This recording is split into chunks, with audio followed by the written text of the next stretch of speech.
অনেক সহজে কিভাবে খাসির মাংস রান্না করা যায় চলেন ভিডিওটা দেখে আসি। আসসালামু আলাইকুম বন্ধুরা, সবাই কেমন আছেন? দোয়া করি সবাই ভালো থাকেন।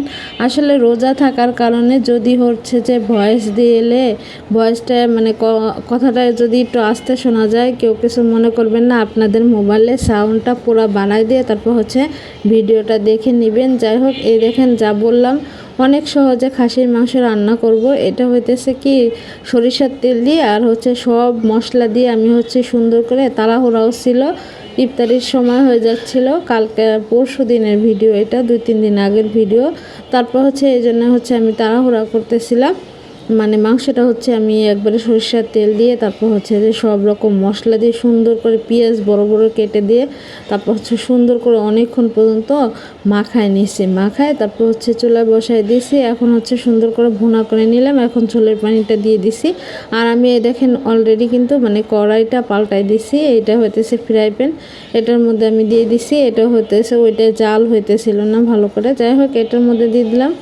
এখন হচ্ছে সুন্দর করে রান্না করে নিতে হবে। আর যে কোনো মাংস, দেখেন আলুটা আমি ভেজে রাখছিলাম, ভাজা আলুটা এখন আমি এই যে দিয়ে দিচ্ছি। আর দেখেন যে কোনো মাংস হচ্ছে গরম পানিটা দেওয়ার চেষ্টা করবেন, তাহলে হচ্ছে খাইতে ভালো লাগবে। আর হচ্ছে তাড়াতাড়ি বলকটা এসে যাবে, তাড়াতাড়ি হয়েও যাবে।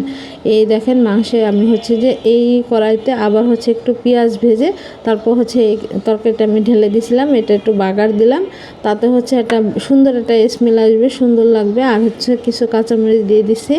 দেখেন আর কালারটা কত সুন্দর আসছে। আর বেশি কিন্তু ঝাল টাল দিইনি, কারণ হচ্ছে রোজার দিনে কিন্তু এত ঝাল টাল খাওয়া ঠিক না। তারপর হচ্ছে এই দেখেন আমি হচ্ছে এখন রান্না করে নিতে হবে আরও বেশ কিছুক্ষণ, যেহেতু নরম করতে হবে। তা ভিডিওটা কেমন লাগলো অবশ্যই জানাবেন। সবাই আমার পাশে থাকবেন, আমি আপনাদের পাশে আছি। আর পেজের যে কী অবস্থা, পেজ বা আইডির যে কী অবস্থা, আমার একটা ভিডিও ডিলিট হয়ে গেছে, আমার মনটা অনেক খারাপ। কারণ হচ্ছে ওই ভিডিওতে আমি অনেক ভিউ পাইছিলাম। কেন যে এরকম হইলো আমি বুঝতেছি না, অনেক খুঁজছি, 2 দিন ধরে আমি ভিডিওটা খুঁজতেছি, আমি কোথাও পাচ্ছি না। যাই হোক, আপনারা যদি আপনাদের কী অবস্থা পেজের অবশ্যই জানাইতে পারেন। আর সবাই ধৈর্য ধরে কাজ করে যান বা লেগে থাকেন বা ভিডিও তৈরি করেন, একদিন না একদিন হবেই কিছু না কিছু। আর হচ্ছে এখন হচ্ছে ভিডিও দিতেও ভালো লাগে না, আবার না দিলেও ভালো লাগে না, এরকম একটা পর্যায়ে চলে আসছি। আর আমার তরকারিটা কেমন হয়েছে অবশ্যই জানাবেন। আর আপনারা তো খেতে পারলেন না, খাইতে কিন্তু অনেক মজা হয়েছিল। আর কালারটা কিন্তু অসাধারণ, অনেক লোভনীয় লাগতেছে। অবশ্যই জানাবেন কেমন হলো। এই দেখেন 1 খাঁচি ডিম আনছিলাম, এটাকে কিন্তু এখন আমি সুন্দর করে ধুয়ে তারপর হচ্ছে মুছে তারপর হচ্ছে আবার পলিথিনে রেখে দিব। আর একবারে ডিম আনলে কিন্তু অনেক ভালো হয়, কারণ যেহেতু প্রতিদিনই ডিম লাগে।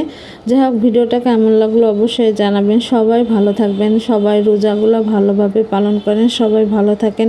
আল্লাহ হাফেজ।